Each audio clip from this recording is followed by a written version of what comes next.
justify the raid on this ship in international waters? Not really. We summoned him early in the morning when we had the news and asked for clarification. We didn't really get much. He was not really in the picture.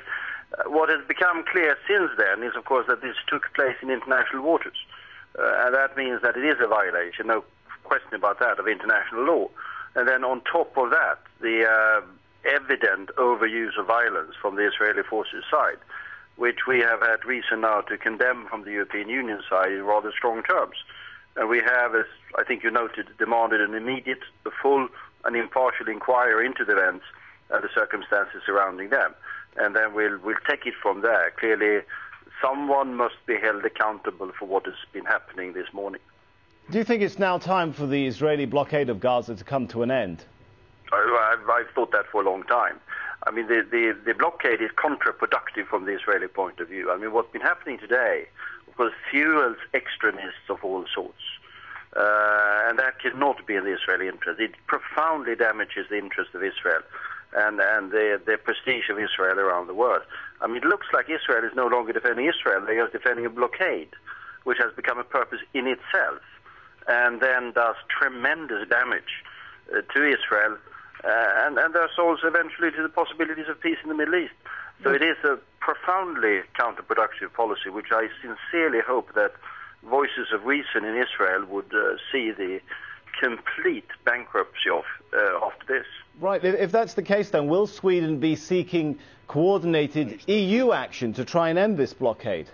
Absolutely, and that's what we've been doing today. And that's like what we've been doing. Tell me, what is the process? You mentioned going forward. What is the process going forward? Well, I mean, today we've had a very strong statement. We have united all of the 27 EU countries into calling for an immediate, sustained and unconditional opening of the crossings.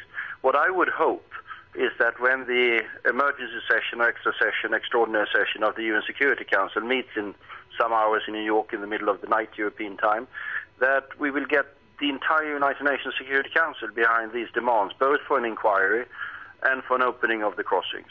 And if we then have this broad international reaction, I think it will be difficult for Israel long term not to take the action that they will have to take sooner or later anyhow. Well, Mr. Bildt, as I'm sure you know, you're a very experienced diplomat. The UN can be very difficult to come to any sort of consensus agreement, especially the Security Council. If that measure that you're hoping doesn't in fact emerge from the UN, shouldn't the EU be doing something else, particularly perhaps through the quartet? Yeah, we can do that as well. But I think at the moment the immediate thing that's on the agenda is the meeting of the Security Council. And the Security Council is important for X numbers of reasons, but one of the reasons is, of course, that we've got the United States there. The US reaction so far, it's been holiday in the US, has been rather muted. But I would hope that the Have United you been States, disappointed by the muted US reaction, sir? I would wait and see what the reaction will be in the Security Council. I would sincerely hope that also the United States will support our calls for an immediate, full and impartial inquiry into the events. I would find it very surprising if the United States were to oppose that.